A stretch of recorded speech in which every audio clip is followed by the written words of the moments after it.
I didn't leave hospitality because I had a plan. I left because staying in hospitality felt more dangerous than jumping. Not dangerous financially, dangerous emotionally, because every day I was becoming better at something I no longer saw as my final destination, and that realization changed everything. Now, if you're watching this video while thinking about studying abroad, changing careers, moving countries, or starting over, I want to have a very honest conversation with you. Not a motivational speech, not a success story. Just the truth. Because online we often see people after they have made it big. We see the scholarship, the university acceptance, the airport photos, the graduation ceremonies, but we rarely see the uncertainty that comes before all of it. The nights when you are wondering if you are making like the biggest mistake of your life.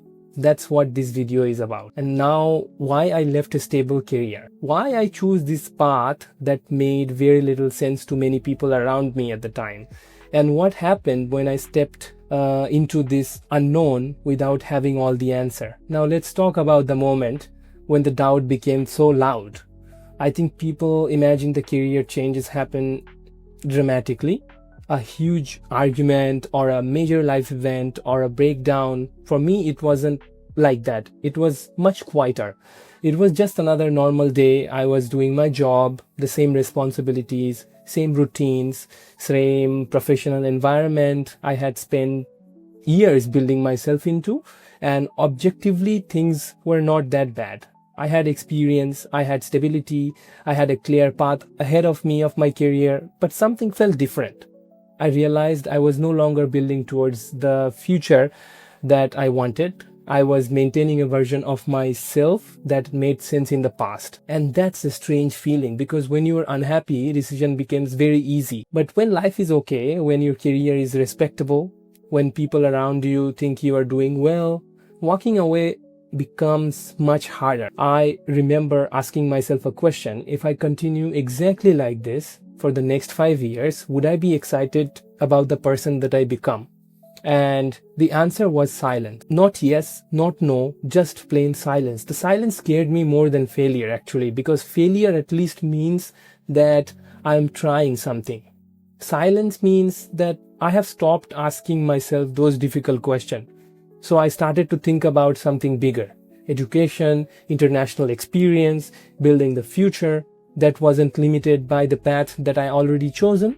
That's when China entered the picture. And honestly, the moment I started researching seriously, I realized how different reality was from the videos that I was watching online. Now, what people don't tell you about studying in China, there is something I want to be very honest about. When people talked about studying abroad, they often focus on the opportunities, and opportunity absolutely exists, but opportunities and guarantees are not the same thing, okay?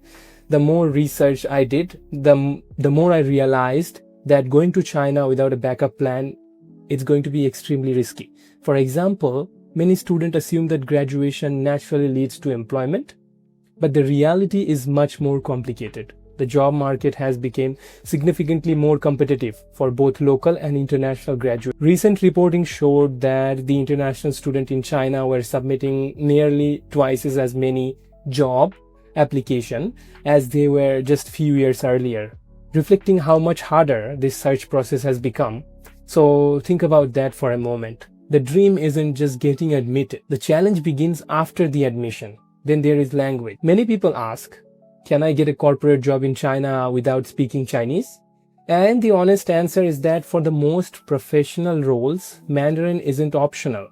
It's often the silent requirement that nobody talks about. You can have qualification, you can have motivation, but if the local candidate can communicate more effectively within the business environment, employer naturally is going to prefer them. This is why I'm taking Mandarin seriously.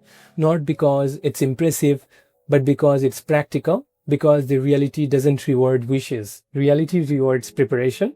And then there is the economic environment. Over the past few years, youth unemployment in China became a major concern, particularly among younger graduates entering to the workforce.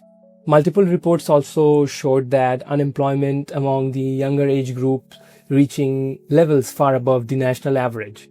Now, does that mean success is impossible? No, not at all. But It means you need a realistic understanding of the challenge ahead. A dream without preparation becomes a gamble, and I wasn't interested gambling with my future. And next, now come to the scholarship myth. Now, another misconception I see very often is this: once you obtain a scholarship, everything's sorted. Not exactly. Most scholarship reviewed very regularly. Trust me, they are not permanent and they are not gifts. They are opportunities that require continuous performance, grades, and attendance, your disciplines. And I think that's pretty fair deal, right? Because scholarships are investment. Universities expect students to uphold a certain standard. What this means is that receiving a scholarship should never be end of your planning. It should be the beginning. And you still need financial awareness. You still need career planning. You still need contingency plans, because the life doesn't move in straight line. One unexpected setback can completely change your situation. And that's something I want to accept before leaving my career. Now, after I wanted to walk into this journey, my eyes are open, not blinded by excitement. Now, why I still choose this path, you might ask. After hearing all this challenge, you might be wondering, if everything is so uncertain, why did you choose it? That's a fair question. And my answer is simple: because uncertainty was not the biggest risk. Regret was I kept imagining two versions of myself. One version stayed exactly where he was, comfortable, predictable, safe, and the another version took a chance, learned a new language, lived in a new country, met new people, built new skills, maybe succeeded, maybe failed, but at least would know like how to realize that what he can become. Now, I wasn't choosing between safety and risk. I was choosing between two different kind of risk: the risk of failing or the risk of never finding out what I was capable of. So I choose the second path, obviously, not because I was fearless. I wasn't. I was scared. I still am sometimes, but courage is not the absence of fear. It's making decision while fear is sitting beside you. That is when this journey feels to like okay, like I can do it one step at a time, baby steps. If you're currently standing at a crossroad of your own life, maybe a career change, maybe studying abroad, maybe moving to another country, I hope this video reminds you of something important. Don't make decisions based on your fear, but don't make them based on your excitement either. Do the research, understand the risk, build a backup plan, and then make the choice that you can live with. For me, leaving hospitality wasn't about running away from a career. It was about moving toward a future that I couldn't ignore anymore. And whether that the future turns out exactly as I imagine or not, I'm grateful that I had the courage to start. Thank you for spending these few minutes with me today. I genuinely love to hear your thoughts. Have you ever made decision without knowing exactly how it would turn out? Let me know in the comments. And if you're interested following my journey from India to China, studying abroad, learning Mandarin, building a new chapter of my life, consider subscribing. I will see you in the next video.